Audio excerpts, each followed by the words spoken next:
ಇಲ್ಲಿ ನಿಮಗೂ ಗೊತ್ತಿದೆ, ಟ್ರ್ಯಾಕ್ಟ್ರು ಒಬ್ಬ ಲೋನ್ ತಗೊಂಡು ಕಟ್ಟಿದ್ದಾನೆ, ಆಲ್ರೆಡಿ ಆಲ್ಮೋಸ್ಟ್ ಆಲ್ ದುಡ್ಡು ಕಟ್ಟಿದ್ದಾನೆ. 5 ಲಕ್ಷ ತಗೊಂಡಿದ್ದಾನೆ, 2 ಲಕ್ಷ ಏನೋ ಕಟ್ಟಿದ್ದಾರೆ, 2 ಲಕ್ಷ ಪೂರ್ತಿ. ಈಗ ಟ್ರ್ಯಾಕ್ಟರ್ ರಿಪೇರಿಗೆ ಬಂದಿದೆ, ಅವನ ಕೈಲಿ ಕಟ್ಟಕ್ ಆಗ್ತಾ ಇಲ್ಲ. ಈಗ ಅವನಿಗೆ ತಮಿಳ್ನಾಡಿಂದ ನೋಟಿಸ್ ಬಂದಿದೆ, ತಮಿಳ್ನಾಡು ಕೋರ್ಟಿಂದ. ನಮ್ಮ ಮುಖ್ಯಮಂತ್ರಿ ಇಮಿಡಿಯೇಟ್ ಆಗಿ ನನಗೆ ಹೇಳಿಬಿಡಿ ಅಂತಾರೆ. ತಮಿಳ್ನಾಡಿಂದ ಕೋರ್ಟಿಂದ ನೋಟಿಸ್ ಬಂದ್ರೆ ಈ ಮುಖ್ಯಮಂತ್ರಿಗೆ ಹೇಳಿದ್ರೆ ಎಷ್ಟು, ಬಿಟ್ರೆ ಎಷ್ಟು? ಬೆಳಗಾವಿಯಲ್ಲಿ ಮೈಕ್ರೋ ಫೈನಾನ್ಸ್ ಹಸುಗೂಸಿರುವಂತ ಒಬ್ಬ ತಾಯಿ ಅವ್ರ ಮನೆಯವ್ರನ್ನೆಲ್ಲ ಎತ್ತು ಆಚೆ ಹಾಕಿದ್ದಾರೆ. ಅವ್ರು ಹೇಳ್ತಾರೆ, ನನ್ನ ಮಗುಗೆ ಹಾಲು ಉಣ್ಸಕ್ಕಾದ್ರೂ ಅವಕಾಶ ಕೊಡಿ ಅಂತ.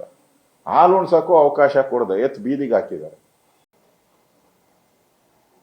ಚಾಮರಾಜನಗರದಲ್ಲಿ ಆಗಿದೆ, ಯಳಂದೂರಲ್ಲಾಗಿದೆ. ಎಲ್ಲ ಕಡೆನೂ ಕೂಡ ದೌರ್ಜನ್ಯ ಮಾಡ್ತಾ ಇದ್ದಾರೆ. ನಾನು ಮುಖ್ಯಮಂತ್ರಿ ಸಿದ್ದರಾಮಯ್ಯನವರು ಹೇಳಿದ್ರು, ಇದಕ್ಕೋಸ್ಕರ ವಿಶೇಷವಾದಂತ ಒಂದು ಕಾನೂನನ್ನ ತರ್ತೀನಿ ಅಂತ. ಅದೇ ಸುಗ್ರೀವ, ವಾಲಿ ಸುಗ್ರೀವ ಇದ್ರಲ್ಲ, ಆ ಸುಗ್ರೀವಾಜ್ಞೆ ತರ್ತೀನಿ ಅಂತ. ಅದೇನೋ ಹೇಳ್ತಾರಲ್ಲ, ಅದೆಲ್ಲ ಕೋಟೆ ಎಲ್ಲ ಏನೋ ಲೂಟಿ ಆದ್ಮೇಲೆ ಇಷ್ಟು ಜನ ಸತ್ತೋದ್ರಲ್ಲ, 13-14 ಜನ ಸತ್ತೋದ್ರಲ್ಲ, ಅದಾದ್ಮೇಲೆ ಲೂಟಿ ಆದ್ಮೇಲೆ ನೀವು ಸುಗ್ರೀವಾಜ್ಞೆ. ನಾನು ಹೇಳ್ತೀನಿ, ಇರೋ ಕಾನೂನೇ ಐತಲ್ಲ, ಇರೋ ಕಾನೂನಲ್ಲೇ ನೀವು ಅವ್ರನ್ನೆಲ್ಲ ಬಂಧಿಸ್ಬೋದಾಯಿತು. ಅಕ್ರಮ, ಬಡವ್ರ ಮೇಲೆ ಒತ್ತಡ, ಬಡವ್ರನ್ನ ಮೇಲೆ ಹಲ್ಲೆ, ಮನೆಯಿಂದ ಹೊರಗಾಕಿರೋವಂಥದ್ದು. ನಿಮ್ ಮನೆಯಿಂದ ಹೊರಗಡೆ ಹಾಕ್ಬೇಕಾದ್ರೆ ಕಾನೂನು ಪ್ರಕಾರ ಏನ್ ಹೇಳುತ್ತೆ? ನೋಟಿಸ್ ಕೊಡ್ಬೇಕು.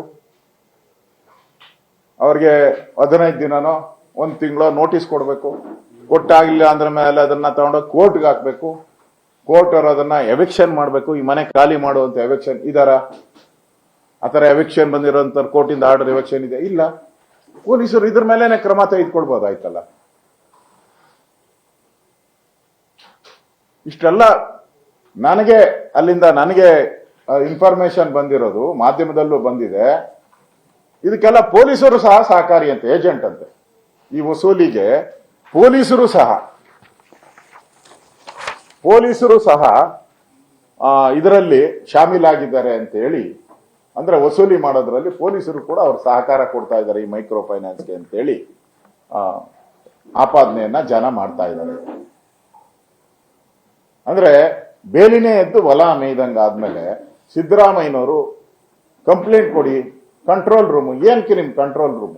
ನೆನ್ನೆನೋ ಯಾರೋ ಕಂಟ್ರೋಲ್ ರೂಮ್ ಫೋನ್ ಮಾಡಿ ಹೇಳಿದ್ದಾರೆ, ಮನೆಯಿಂದ ಆಚೆ ಆಗ್ತಾ ಇದ್ದಾರೆ ನೋಡಿ ಅಂತ.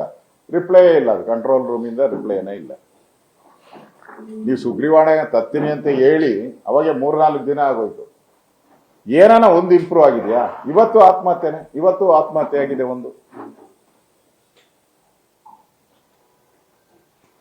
ಒಂದು ರೀತಿ.